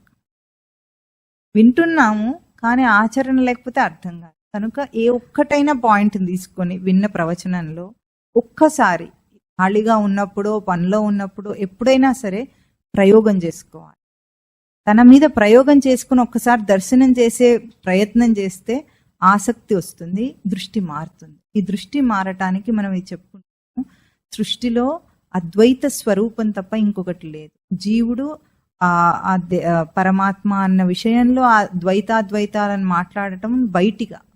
ముందు తన రచన అర్థం చేసుకున్న తర్వాత మనం ఇక్కడ అద్వైత పదం వస్తుంది చివరికి. అద్వైతం ఏమిటో చూద్దాం. ఆ అద్వైత స్వరూపాన్ని అర్థం చేసుకుంటే అది సృష్టి యొక్క ప్రక్రియ విధానం. అది దాన్ని తప్పించుకొని ప్రాణి బ్రతకలేడు అసలు. అద్వైతాన్నే ప్రవర్తింపజేయాలి. మారు రూపం అనేది రాలేదు సృష్టి. అది తెలుసుకున్న రోజున ఆధ్యాత్మిక జీవితానికి మొత్తం మరలిన వాడవుతాడు. ఇది మనం ఇక్కడ చేస్తున్న ప్రయత్నం. ఇది ఒక్కసారి మళ్ళీ మంత్రం చెప్పండి. వచ్చే వారం మళ్ళీ ఇదే మంత్రాన్ని ఇంకా స్పష్టంగా మననం చేద్దాం. చివరి ప్రపంచోపశమం అవైతే ఏ పదాలైతే ఉన్నాయో అవి. నా అంతః ప్రజ్ఞం, నా బహిష్ప్రజ్ఞం, నా ఉభయతః ప్రజ్ఞం, నా ప్రజ్ఞానఘనం, నా ప్రజ్ఞం, నా అప్రజ్ఞం, అదృష్టం, అవ్యవహార్యం, అగ్రాహ్యం, అలక్షణం, అచింత్యం, అవ్యపదేశ్యం, ఏకాత్మ ప్రత్యయసారం, ప్రపంచోపశమం, శాంతం, శివం, అద్వైతం, చతుర్థం మన్యంతే, స ఆత్మా స విజ్ఞేయః. ఓం తత్.